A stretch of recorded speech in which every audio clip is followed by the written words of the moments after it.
The whisper started in the cafeteria, sharp as knives, slicing through the hum of college life at Stanford. "Mia's in love with Elena," they hissed, eyes darting toward me like I was a puzzle to be solved or a scandal to be savored. By the end of the week, I'd dropped out, my dreams of a psychology degree buried under the weight of their stares. I was 22, a small-town girl from Oregon with chestnut hair, and a heart too soft for the rumors that trailed me like shadows. Elena, 24, was everything I wasn't: bold, unapologetic, with jet-black hair cropped short and green eyes that seemed to see through you. She was a senior, a philosophy major who wore leather jackets and argued about Nietzsche in class like it was a blood sport. We'd met in a literature seminar, bonding over Emily Dickinson's Quiet Rebellion, and soon our late-night study sessions turned into something more, something I didn't have a name for until the rumors gave it one. The day I left campus, I packed my life into a duffel bag and drove to San Francisco, hoping distance would silence the gossip. My phone buzzed with Elena's texts. "Where are you? Don't let them win." I didn't reply. I couldn't. The rumors weren't just about love, they were about shame. About being seen as something I wasn't ready to claim. My parents, devout and traditional, would never understand. My friends, or the ones I thought were friends, had already started pulling away. So I ran, renting a tiny studio apartment in the Mission District, working nights at a bookstore, and trying to forget the life I'd left behind. But Elena wasn't the kind of person you could forget. 6 months after I dropped out, she found me. I was shelving books, the scent of paper and dust grounding me, when I heard her voice low, teasing like she'd never left. "Mia, you're harder to track down than a first edition Plath." I froze, my hands trembling around a copy of The Bell Jar. She stood there, leaning against a shelf, her leather jacket slung over one shoulder, those green eyes pinning me in place. My heart raced, torn between joy and dread. "What are you doing here?" I whispered, glancing around to see if anyone was watching. "I graduated," she said, stepping closer. "And I'm not letting you hide forever." Her words were a challenge, but her smile was soft, almost pleading. She told me she'd moved to the city, that she was working as a freelance writer, and that she'd bought a fixer-upper house in No Valley with a wine cellar she was dying to show off. "Come over tomorrow," she said. "Just dinner. No pressure." I wanted to say no, to protect the fragile life I'd built, but the pull of her was stronger than my fear. I nodded, and she grinned like she'd won a war. The next evening, I stood outside her house, a Victorian with peeling paint and a crooked mailbox. My stomach churned as I knocked, my jeans and sweater feeling too plain next to the memory of her effortless cool. She opened the door, wearing a black turtleneck and jeans, her hair slightly longer but still sharp. "You came," she said, her voice warm with relief. She led me inside, the house a maze of half-finished renovations, exposed beams, paint cans, and a faint smell of sawdust. We ate pasta she'd cooked, laughing over old seminar stories, but the air between us crackled with something unspoken. Every brush of her hand against mine felt like a question I wasn't ready to answer. After dinner, she insisted on showing me the wine cellar. "It's the best part of this place," she said, her eyes gleaming with mischief. We descended a narrow staircase, the air growing cooler, the scent of earth and oak enveloping us. The cellar was small, lined with racks of dusty bottles, a single bulb casting long shadows. She poured us glasses of red wine, the liquid catching the light like blood. "To new beginnings," she toasted, her gaze locked on mine. I sipped, the wine sharp and warm, my nerves fraying as she stepped closer. "Mia," she said softly, "why did you run?" The question hit like a punch. I stammered, my words tangled in memories of the rumors, the shame, the fear of what loving her might mean. "I couldn't stay," I said finally. "They made it impossible." Her face hardened, but her voice stayed gentle. "They don't get to decide who you are. Or who you love." She reached for my hand, her fingers warm against my cold ones, and for a moment, I let myself imagine a world where I could hold her without fear. Then the door slammed shut. The sound echoed, sharp and final, in the small space. I spun around, my heart pounding. The heavy wooden door at the top of the stairs was closed, the lock clicking ominously. Elena cursed under her breath, racing up to try the handle. It didn't budge. "The lock's old," she said, her voice tight. "It must have jammed." I felt a surge of panic, the walls seeming to close in. "You're saying we're stuck?" I asked, my voice shaking. She nodded, her jaw tight. For now. We tried everything, pounding on the door, shouting, searching for a spare key among the bottles. Nothing worked. My phone had no signal and Elena's was upstairs. The bulb flickered, casting eerie shadows, and the air grew heavy with the weight of our situation. Trapped. Together. All night. As the reality sank in, I sat on the cold stone floor, my back against a rack, the wine glass still clutched in my hand. Elena sat beside me, her shoulder brushing mine. I'm sorry, she said, her voice barely above a whisper. This wasn't how I pictured tonight. I laughed, a bitter sound. What did you picture? She looked at me, her green eyes soft in the dim light. You. Me. A chance to figure this out. My breath caught, and for the first time I didn't look away. The wine cellar felt like a confession booth. The kind where secrets spill out because there's nowhere else to hide. The air was cool, thick with the scent of oak and thyme, and Elena's words hung between us. A chance to figure this out. My heart pounded, not just from being trapped but from the way her gaze held mine, steady and unafraid. I set my glass down, the clink loud in the silence. Figure what out? I asked, though I knew the answer. I'd spent months running from it, from her, from the truth the rumors had forced into the open. Elena leaned back against the rack, her leather jacket creaking softly. Us, she said simply. What we could be if you'd stop being so scared. Her words stung, but they weren't wrong. Back at Stanford, our late-night talks had blurred into something deeper, shared glances, lingering touches, moments I'd replayed in my mind until they burned. But the rumors had turned those moments into weapons. Classmates whispered, professors raised eyebrows, and my roommate stopped inviting me to parties. I'd overheard her once, giggling with friends. Mia's got it bad for Elena. It's so obvious. The shame had choked me. Not because I loved Elena, but because I didn't know how to carry that love in a world that judged it. I'm not scared. I lied, my voice barely steady. Elena raised an eyebrow, her lips twitching into a half-smile. Sure you're not. She stood, pacing the small cellar, her boots scuffing the stone floor. You dropped out, Mia. You left everything, your degree, your friends, because of what people might think. That's fear. I wanted to argue, to tell her it was more complicated, but the truth was heavy in my chest. I'd grown up in a small town where love like this was whispered about in church pews, condemned in hushed tones. My parents had raised me on Bible verses and expectations, and though I tried to break free at college, the rumors brought it all back. You don't get it, I said, my voice rising. You're out, Elena. You've always been out. You don't know what it's like to feel wrong. She stopped pacing, her eyes softening. You're not wrong, she said, kneeling in front of me. You're just you. And I see you, Mia. I've always seen you. Her hand brushed my knee and I flinched, not because I didn't want her touch but because I wanted it too much. The cellar felt smaller, the air charged with everything we hadn't said. We spent the next hour trying to find a way out, testing the door again, searching for tools among the racks. Elena found a rusty screwdriver, but the lock was too heavy, too old. This house is a nightmare, she muttered, wiping sweat from her brow. Why did I think a wine cellar was romantic? I laughed despite myself, the sound easing the tension in my chest. You thought this was romantic? I teased. She grinned, her eyes glinting. Trapped with you? Yeah, I'd say it's got potential. As the night wore on, we settled back on the floor, sharing the last of the wine. The bulb flickered again, and Elena lit a candle she'd found on a shelf, its flame casting a warm glow over her face. She told me about her life since graduation, writing essays for online magazines, fixing up her house, missing me. I kept hoping you'd call, she said. I thought maybe you'd fight for us. Her words cut deeper than the rumors ever had. I'd fought, but not for her, for survival, for a life where I could breathe without judgment. I didn't know how, I admitted, my voice breaking. I still don't. Elena reached for my hand, her fingers intertwining with mine. Then let me show you, she said. We can figure it out together. For the first time I didn't pull away. Her hand was warm, steady, and in that moment the cellar didn't feel like a trap, it felt like a sanctuary. We talked for hours, the candle burning low. She told me about her first crush, a girl in high school who'd broken her heart.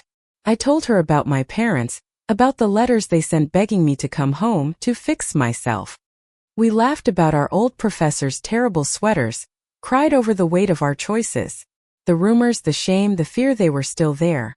But in that cellar they felt smaller, less powerful. As dawn approached, we heard a faint creak from upstairs. Elena shot to her feet, shouting, "Hello? Anyone there?"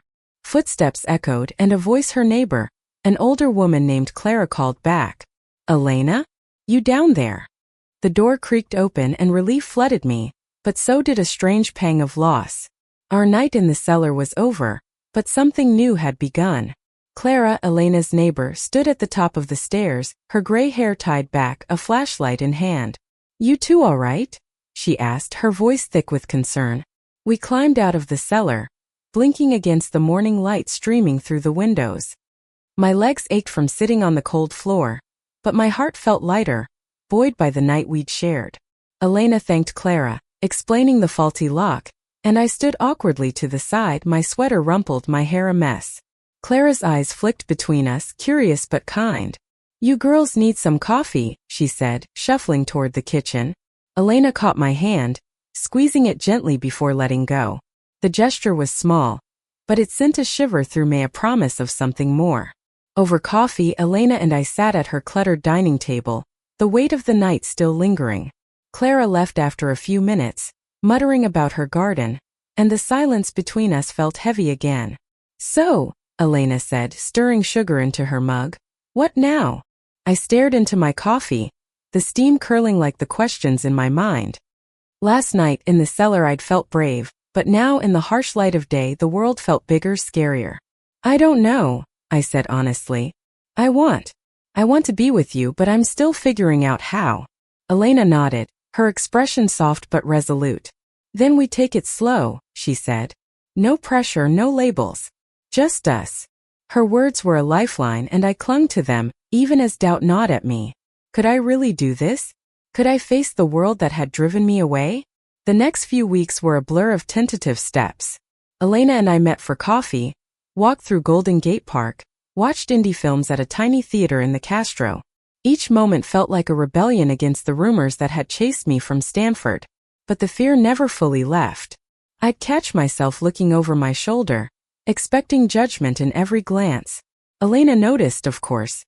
"You're still running," she said one evening, as we sat on a bench overlooking the bay. "Not from me, but from yourself." She was right, and it hurt to admit it. I dropped out to escape the rumors, but I'd also been escaping myself, the part of me that loved her, that wanted her in ways I'd been taught were wrong. That night I kissed her for the first time, under the glow of a street lamp, the city humming around us. It was soft, hesitant, but it felt like coming home. "See," she whispered, her breath warm against my lips. The world didn't end. But the world wasn't done with us. A week later I got a call from my mother. She'd heard from an old friend that I was living a certain way in San Francisco. Her voice was tight, laced with disappointment. "Come home, Mia," she said. "We can help you." I hung up, my hands shaking, and Elena found me curled up on my couch, tears streaming down my face. She didn't say anything, just held me, her arms a shield against the pain. The rumors had followed me, even here. They weren't just whispers now, they were emails from old classmates, messages from distant relatives, all laced with judgment. I wanted to scream, to tell them they didn't know me, didn't know us. But Elena had another idea. "Let's go back," she said one night as we lay on her couch, her fingers tracing patterns on my arm. "To Stanford. Face them. Show them who we are." The idea terrified me. Returning to the place where it all began felt like walking into a lion's den. But Elena's courage was contagious. "Together," she said, and I nodded, my heart pounding with fear and hope. We planned a visit for the university's alumni weekend, a chance to reclaim the space that had pushed me out. I spent days preparing, rehearsing what I'd say if anyone brought up the rumors. Elena, as always, was unflappable, her confidence a beacon I tried to follow. The campus was both familiar and foreign when we arrived, the quad buzzing with alumni and students. I wore a simple dress, my hair loose, trying to blend in. Elena, in her leather jacket, stood out like always. We walked hand in hand, and though my pulse raced, her grip kept me steady. A few old classmates recognized me, their eyes widening before they smiled politely. No one mentioned the rumors, but I could feel them lingering like ghosts. Then we ran into Professor Hargrove, our old literature teacher. He beamed when he saw us, shaking our hands warmly. "Mia, I was so sorry to hear you left," he said. "You had such promise." I braced myself for judgment, but he just smiled. "You seem happy now. That's what matters." His words were a small victory, a crack in the wall of shame I'd built. The alumni weekend at Stanford stretched on, each moment a test of my courage. Elena's hand in mine was an anchor, but the weight of old memories pressed against me. As we wandered the campus, I saw faces from the past, classmates who'd whispered, friends who'd drifted away. Some smiled, others looked away, but none confronted us. It was progress, but it didn't erase the ache of what I'd lost. That evening, there was a reception in the main hall, all chandeliers and clinking glasses. Elena looked striking in a tailored blazer, her confidence drawing eyes. I felt plain beside her, my dress too simple, my nerves too raw. "You're beautiful," she whispered, sensing my unease, and I blushed, still unused to her compliments. We mingled, sipping wine, and for a moment, I let myself believe we belonged here, that we could rewrite the story the rumors had told.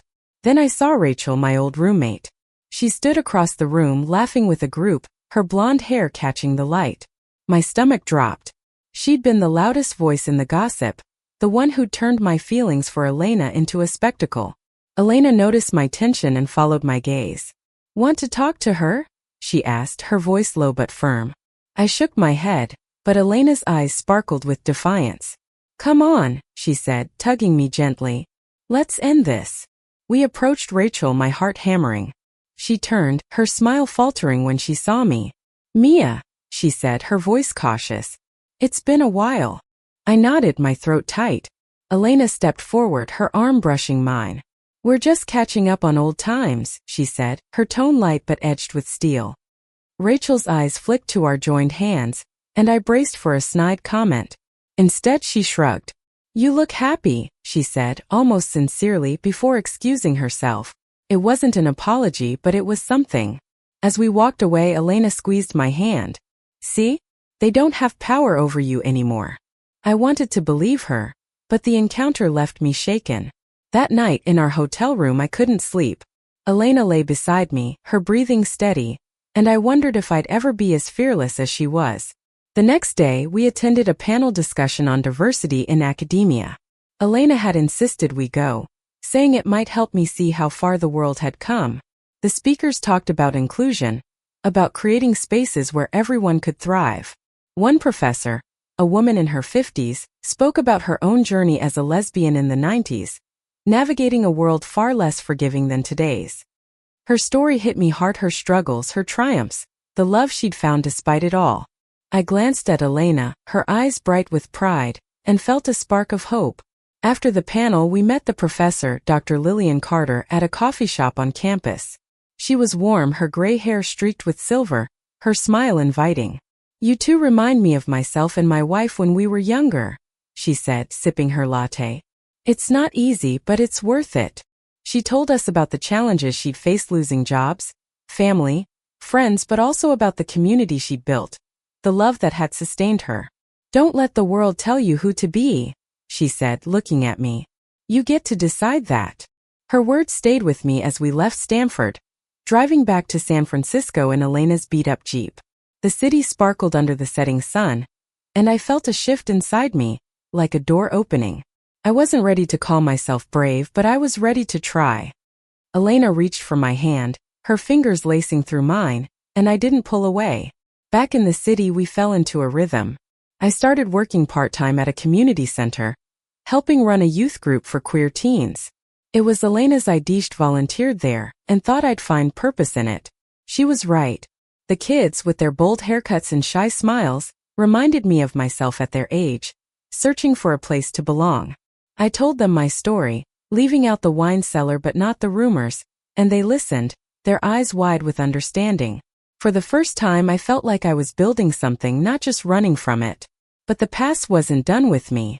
One evening, as I left the community center, I found a letter tucked under my windshield wiper. It was from my father, handwritten, the ink smudged. "Mia, we miss you. Please come home. We can talk." My heart sank. I hadn't spoken to my parents in months, and the letter felt like a summons, not an olive branch. I showed it to Elena, and she read it silently, her jaw tight. "What do you want to do?" she asked. I didn't know, but I knew I couldn't keep running. The letter from my father sat on my kitchen counter for days, its edges curling like a challenge I wasn't ready to face. Elena didn't push, but her presence, her quiet strength made me want to be braver. I loved her, I knew that now, but loving her meant confronting the parts of my life I'd buried. It meant going home. I called my parents on a rainy Saturday, my hands shaking as I dialed. My mother answered, her voice soft but guarded. "Mia, we've been so worried." I told her I was coming to Oregon, that I wanted to talk. Elena offered to come with me, but I needed to do this alone. "I'll be here when you get back," she said, kissing my forehead. Her faith in me felt like armor. The drive to my hometown was 6 hours of winding roads and memories. The small church where I'd grown up loomed in my mind, its pews filled with faces that had shaped my shame. When I pulled into my parents' driveway, the house looked smaller, the paint chipped, the garden overgrown. My mother hugged me tightly, her eyes wet, but my father stood back, his arms crossed. "We need to talk about your choices," he said, and my stomach twisted. Dinner was tense, the clink of forks loud in the silence. I told them about my life in San Francisco, about the community center, about Elena. I didn't hide who she was to me. My mother's face softened, but my father's hardened. "This isn't what we raised you for," he said, his voice low. "It's not right." I wanted to scream, to run, but I thought of Elena, of Dr. Carter, of the kids at the center. "It's who I am," I said, my voice steady for the first time. "And I'm happy." The argument lasted hours, their words heavy with scripture, mine with truth. By the end, my father was silent, his eyes distant. My mother reached for my hand. "We love you, Mia," she said. "We just need time." It wasn't acceptance, but it was a start. I left the next morning, my heart heavy but lighter than it had been in years. Back in San Francisco, Elena was waiting at her house, the wine cellar door now fixed with a shiny new lock. We laughed about that night, how it had trapped us but also set us free.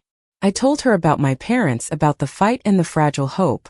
She listened, her green eyes steady, and when I finished, she pulled me close. "You're braver than you think," she said, and I believed her. Months later, we hosted a dinner at her house, the table filled with friends from the community center, Clara, and even Dr. Carter. The wine cellar was off limits, a running joke, but the house felt alive with laughter and love. I looked at Elena, her smile bright as she poured wine, and felt a peace I hadn't known was possible. The rumors, the shame, the fear, they were part of my story, but they didn't define it. I thought back to Stanford, to the girl who dropped out because of whispers, who'd hidden from herself. That girl was still in me, but she was stronger now, shaped by love and loss and the courage to choose her own path. Elena caught my eye across the table, raising her glass in a silent toast. I raised mine back, my heart full. The world wasn't perfect. My parents were still grappling, and some days the weight of judgment still stung. But I had Elena, our friends, our community. I had myself, finally unashamed. The night in the wine cellar had been a turning point. A moment when I'd stopped running and started fighting for her. For us, for me. And in that fight, I'd found something worth more than a degree. A life I could call my own. Thank you for listening. Like and subscribe to get notifications about next videos.